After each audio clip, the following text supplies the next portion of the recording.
Welcome to today's deep dive.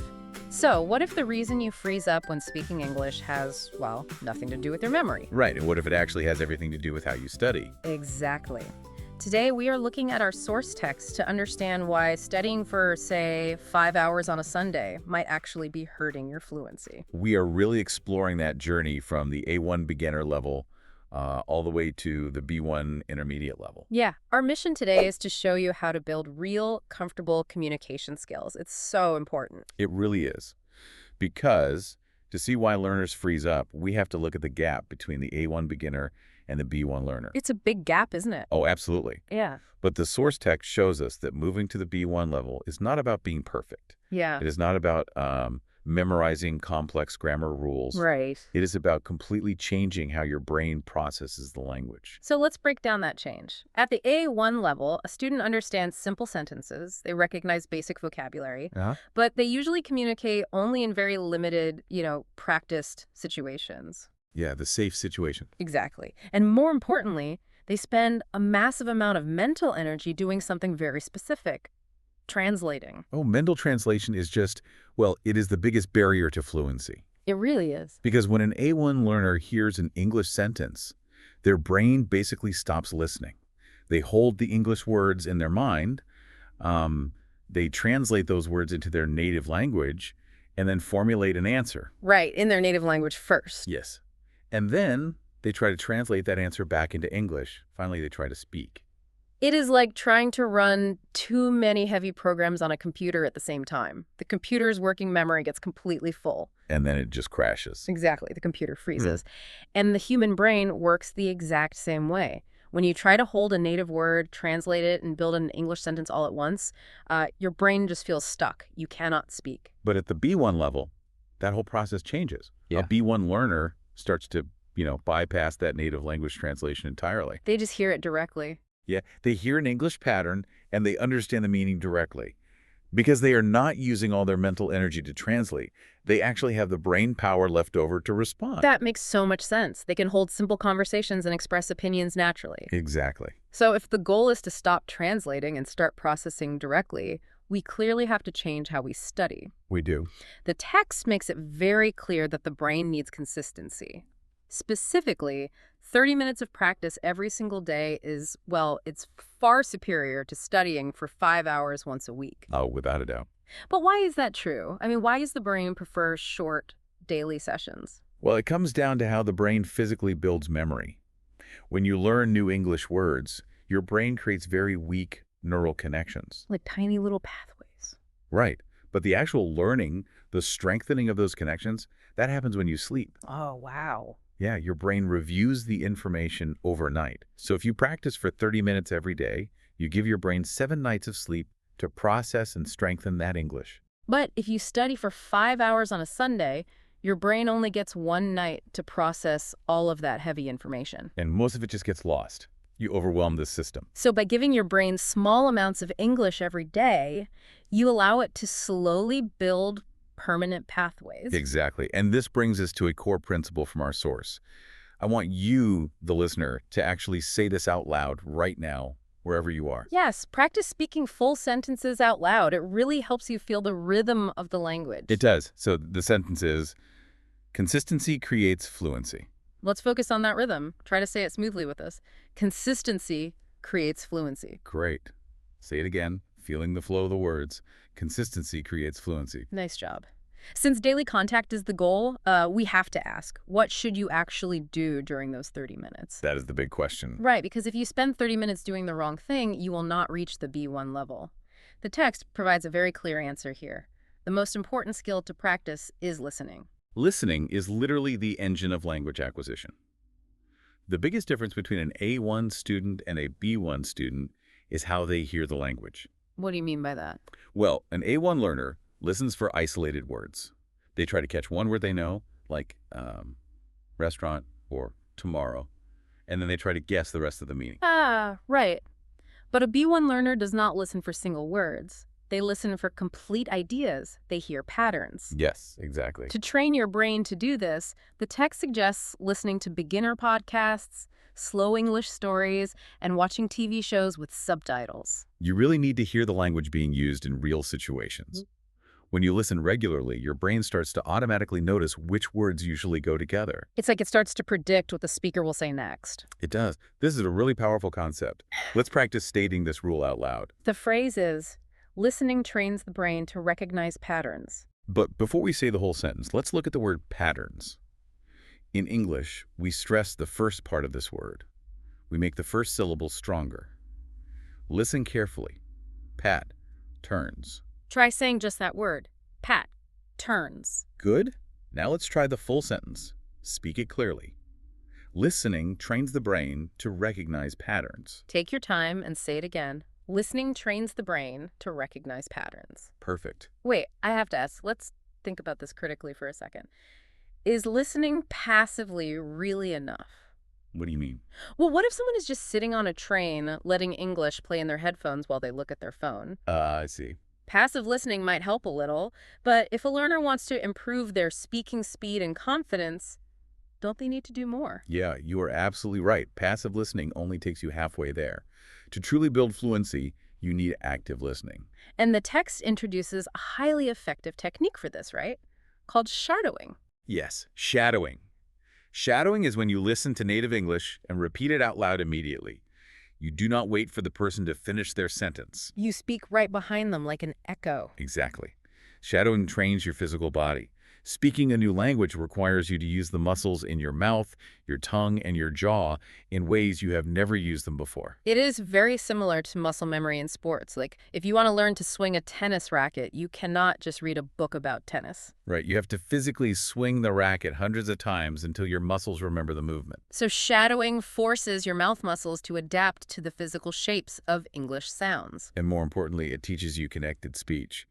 When native English speakers talk, we do not separate every single word. No, we definitely push words together to speak faster and smoother. This is so crucial for beginners to understand.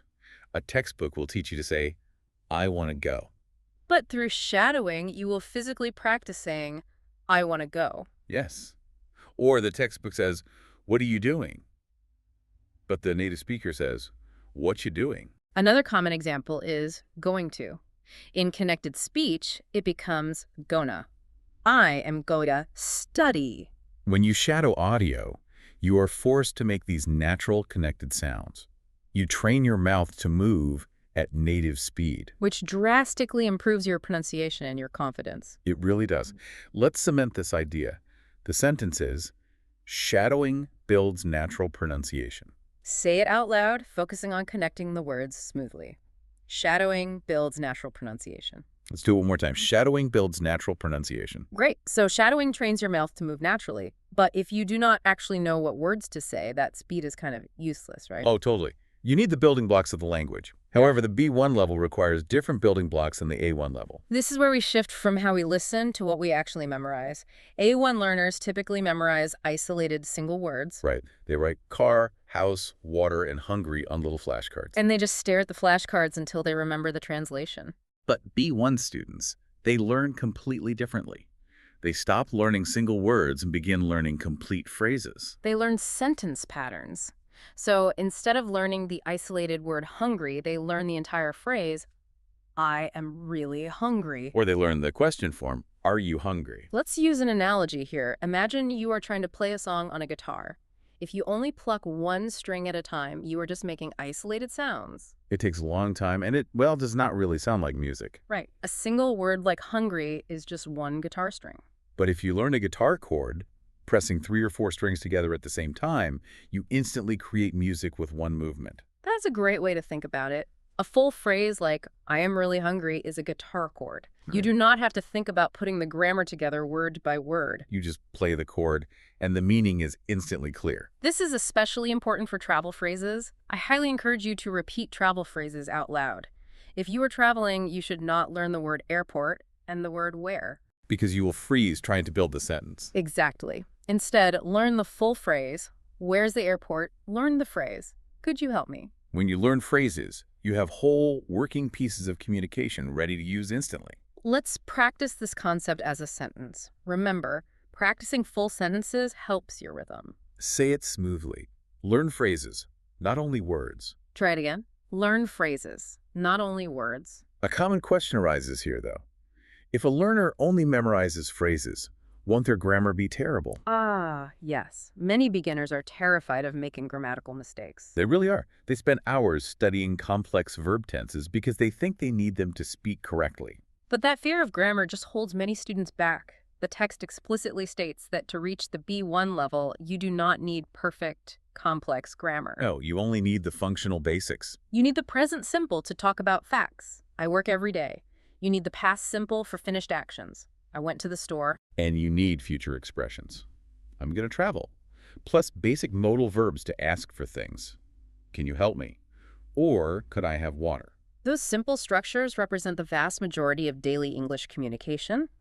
But to use them, we have to address the fear of mistakes.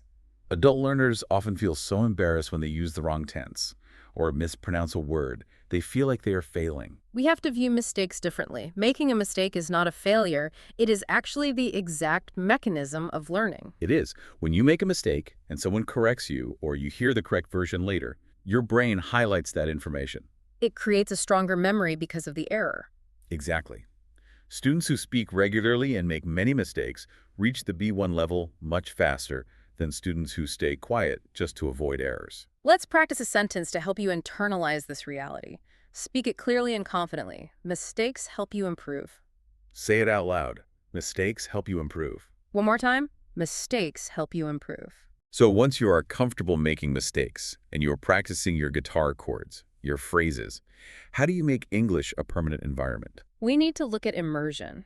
Immersion is what pushes a learner fully into the B1 level. True immersion means changing the language inside your own head.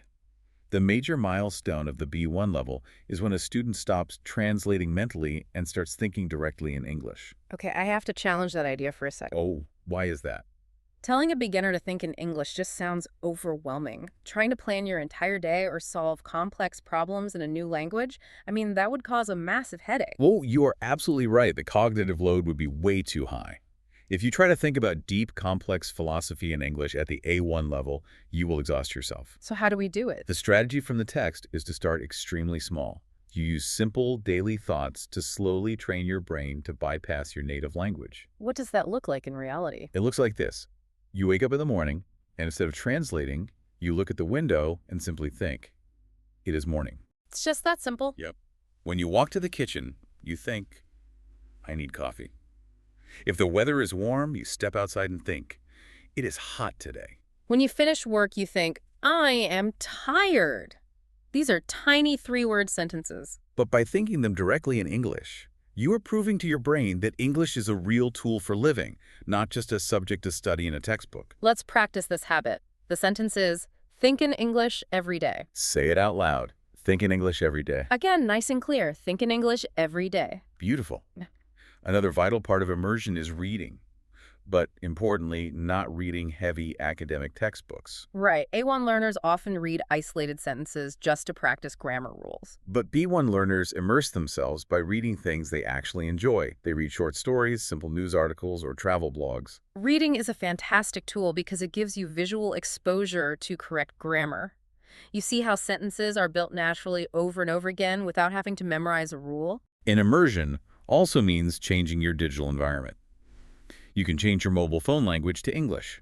You can follow English creators on social media. The secret to immersion is choosing topics you already love. Exactly. If you love cooking, watch cooking videos in English. If you love music, read about musicians in English. When the topic is interesting, your brain naturally focuses on the message, not the language. You absorb the English naturally. Before we conclude, I want to share a quick pronunciation tip from our source text about a very common word. Oh, good idea. The word is comfortable. When you look at the spelling, it looks like 4 separate sounds. Calm, for, table. But native speakers rarely pronounce all 4 sounds, do they? Almost never. To speak smoothly, we compress the word into just 3 sounds. We say comf, tear, bull. Let's break that down. Comf, tear, bull. Try saying that out loud wherever you are. It feels much more relaxed. Comf, tear, bull. Say it with me. Comf, tear, bull. Excellent. Now, why does a B1 student automatically understand natural pronunciations like comf, tear, bull, or connected speech like wanna? It is not because they have a higher IQ. It all comes back to the very first point we discussed today: repetition. A B1 learner understands patterns because they have heard them hundreds of times. They have put in their 30 minutes a day. They have allowed their brain to sleep, process, and build those neural pathways over time. Let's practice our final phrase. The word familiarity means feeling like something is a normal, natural part of your life. The sentence is, repetition creates familiarity. Say it slowly and clearly. Repetition creates familiarity. One more time. Repetition creates familiarity. Let's look back at the whole picture. Reaching the B1 level is a very achievable goal. It really is. It does not require you to study perfectly. It does not require you to memorize the most complicated vocabulary in the dictionary. Simple English, used naturally and confidently, is much more powerful than difficult vocabulary used incorrectly. Moving from A1 to B1 is about changing your habits.